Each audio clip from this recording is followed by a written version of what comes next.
Halo Sobat Justitia, sebagai manusia yang merupakan makhluk sosial, tentunya pasti memiliki resiko terhadap jiwa dan raganya yang tidak bisa diprediksi. Oleh karenanya, di edukasi hukum kali ini kita akan bahas mengenai pentingnya memiliki asuransi di Indonesia. Simak yuk selengkapnya. Setiap tindakan perbuatan manusia dalam menjalankan hidupnya pasti menimbulkan suatu resiko, yaitu ketidakpastian yang akan terjadi akibat adanya suatu tindakan.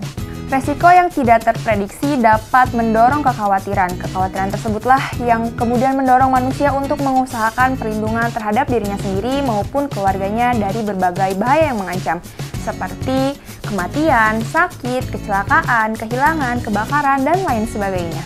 Di Indonesia sendiri, pengaturan mengenai perasuransian ditemukan dalam Kitab Undang-Undang Hukum Dagang dan Undang-Undang Nomor 40 Tahun 2014 tentang asuransi, yang didefinisikan sebagai pengalihan resiko dari tertanggung kepada penanggung.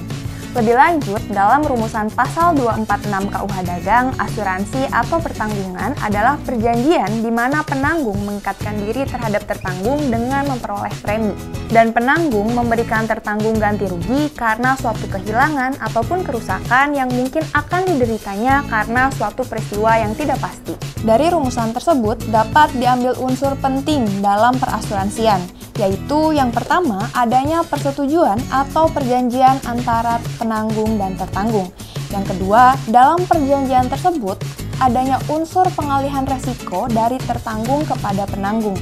Yang ketiga, adanya kewajiban pembayaran premi. Dan yang terakhir, terhadap peristiwa yang tidak diharapkan tersebut, penanggung wajib membayar sejumlah uang ganti rugi terhadap tertanggung.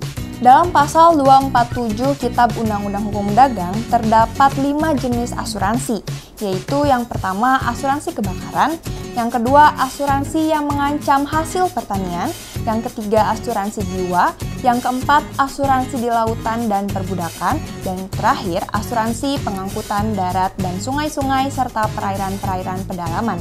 Perjanjian asuransi tersebut kemudian dituangkan dalam sebuah polis asuransi, yang mana polis asuransi ini sebagai bukti perjanjian untuk memberikan kompensasi finansial dalam bentuk uang pertanggungan, yang mana manfaatnya kemudian dapat bagi keluarga sebagai ahli waris apabila tertanggung meninggal dunia bagi asuransi jiwa. Dan yang terakhir, biasanya dalam polis asuransi juga terdapat jangka waktu berakhirnya asuransi, di mana asuransi pertanggungan biasa berakhir apabila pertanggungan tersebut telah diberhentikan atau tujuan dari asuransi telah tercapai. Nah, teman-teman, jadi mengingat pentingnya asuransi untuk pengalihan resiko yang tidak terprediksi, jadi sangat disarankan ya bagi teman-teman untuk memiliki asuransi.